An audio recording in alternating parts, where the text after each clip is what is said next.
Hello, everyone. On Easter Sunday, Eris, the outward karma breaker, is going to be conjunct Astraea, the inner karma breaker. And this gives me occasion for two things: to revisit the idea of karma breaking and destiny changing, and also to show you how to spot a karmic situation in a chart and then what to do about it, how to utilize the asteroids and centaurs. We're going to focus on asteroids today because that is a more obvious choice for me at the moment. Now, let's take a look at the two words, karma and destiny. Some people mix this up and they think they are synonyms, which they are not. Karma is the past. It's something that happened to you already, that you have lived through, that you have experienced. Something either very, very beautiful or difficult or painful.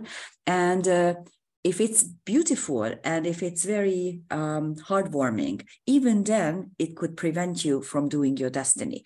But if it is difficult and really painful and even terribly painful, what happens is two things. Two things can happen. Number one, it becomes a phobia. And it grows into fear, into debilitating conditions when you daren't, you can't, there's no way you will do it, things like that. And then you effectively stop yourself from growth. Or it can actually turn into some trait, some brilliant, ingenious trait, which will help you to reach your destiny. And the destiny choices you make are usually stemming from your karma. So that is why the two are really linked, because sometimes it is karma that doesn't allow you to follow your destiny. And sometimes whatever you experienced karmically may help you actually to reach your destiny. And there are two such main celestial objects that we link to the topic, and that's why I gave the title "The Covenant of the Two Karma Breakers," Eris and Astraea. Eris and Astraea are going to be conjunct on April 9th on Easter Sunday at 1851 London. And as you can see, the chart is right before sunset, and you have this huge stellium in Aries, which has been there for quite a while. And the highlights of the chart is that Juno is almost exactly conjunct Uranus.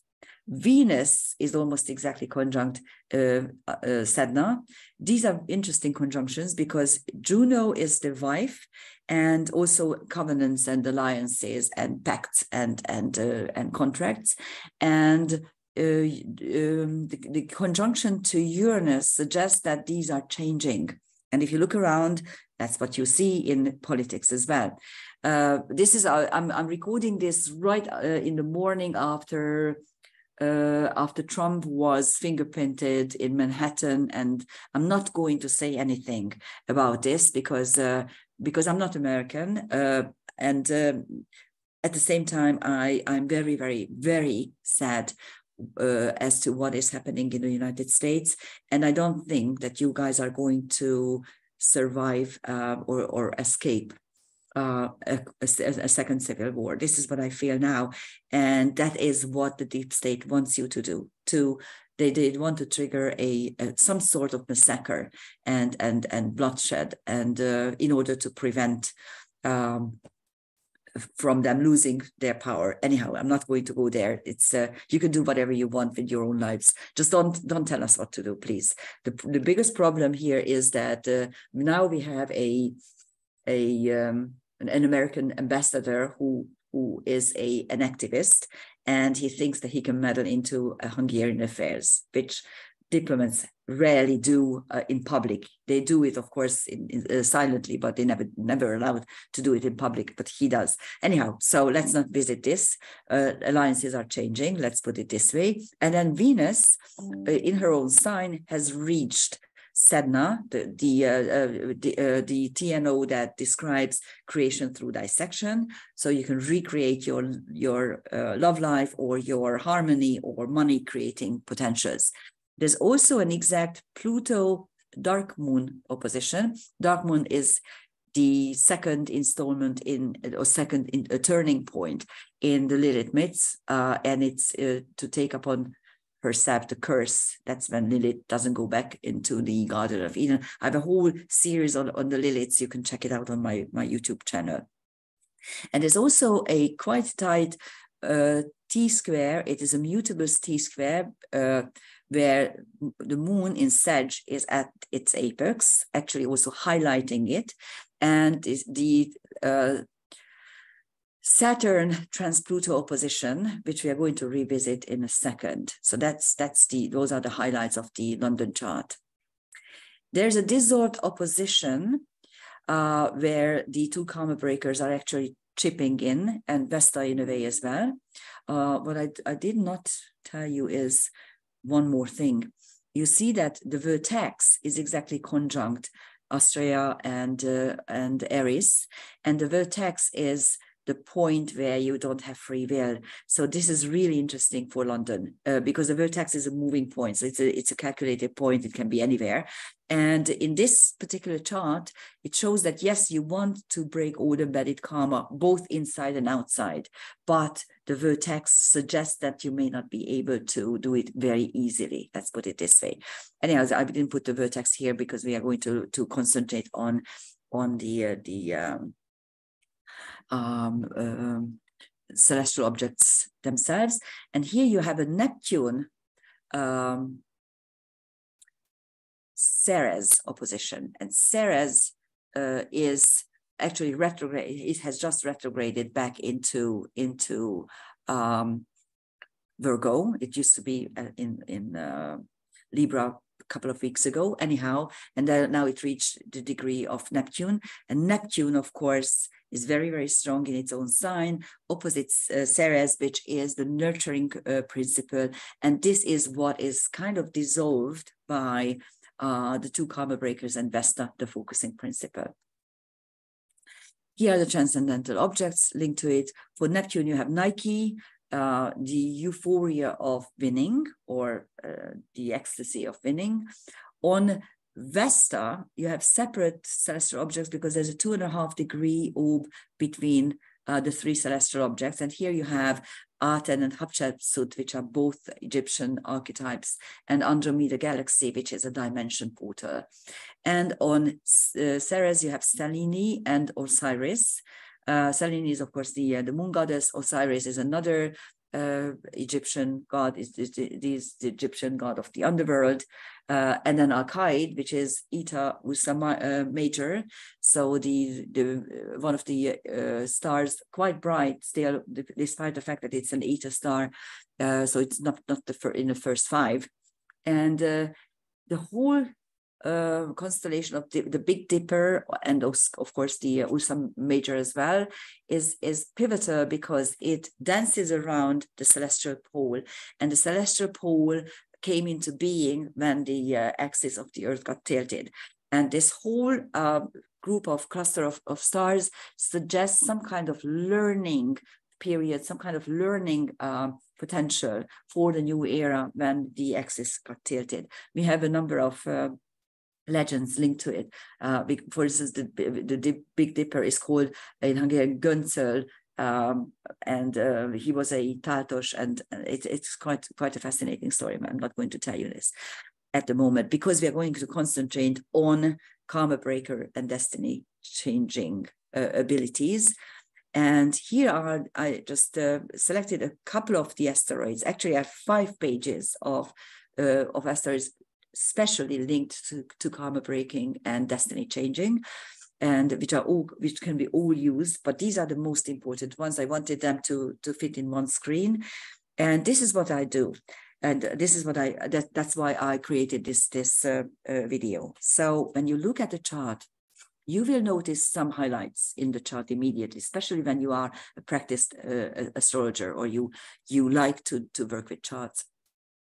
And one thing to look at is the really tight aspects and tight configurations. And for instance, now I arbitrarily chose a moment when Eris and Astraea are exactly conjunct. But you will find such things in charts many times, and every time you look at something, you will see that,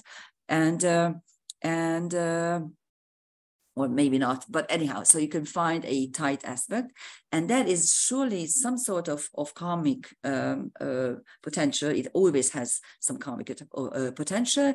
And then when you identify the theme, then you can go back to the asteroids and you can look at these groups of asteroids. There's some Facebook groups that work with asteroids, and of course you can learn this as well. Anyhow, so these are the ones that are linked to Karma Breaker. And then what you see, what you do is you see what crops up in the particular chart. And I did not include here the MC and Ascendant because those are moving things, only the celestial objects. And you can see that there are many aspects forming. Actually, out of the ones that I selected, there are about 20 that I selected. There are 5 slots that are completely empty, that I didn't find any tight orbs. Here the orb is 1 degree. That's it. With the conjunctions, you may use 1.5 degree, but with the rest, you have to be within 1 degree. With the rest of the aspects, as you can, and always the conjunction is the most important one. And as you can see, there are 1, 2, 3, 4, 5, 6 conjunctions, actually 7 conjunctions. So conjunctions are always very relevant because they have the biggest emphasis. And then, of course, you take a look at the number. That's what you need to put in. Most of the databases use not the name, but the number of these asteroids. For instance, Saranu.com uses the numbers. And then you have a short delineation. You can actually copy it, or you can make a screenshot of this and you can utilize it. And then you find the aspects themselves. And this is what gives you the idea how to interpret that particular karma. This is just one topic, but there are more than 20,000 named asteroids. So you can be sure that you will find many asteroids linked to certain karmic topics. And in the London chart, we do have a complex planetary picture around 3-4 degrees. And actually Pluto and Dark Moon Lilith are out of this orb, but I still put them in there because I just wanted to show you that this is how you need to select what is important when it comes to configurations. Because the orb for a configuration is within 2 degrees for planets and radiating objects, and only 1.5 for chart points and like the MC ascendant and also the nodal axis, because they are non-radiating points. And here you will see that there is a T-square. Actually, it looks like a karmic cage, but the orb is not actually there because Dark Moon is around 1.5 degrees and the nodal axis is around 4 degrees. So this T-square is actually not happening, this fixed T-square, fixed karmic cage. What is happening is still the water-earth mystic rectangle, which has been there. I described this many times, so I'm not going to.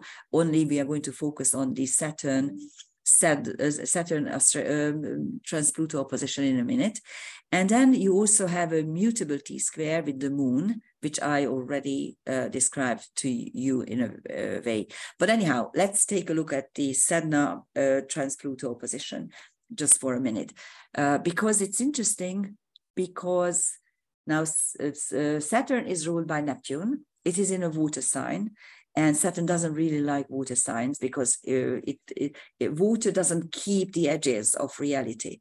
And Saturn in Pisces struggles with things that are ungraspable, whereas Trans-Pluto denotes dimension jump and also channeling.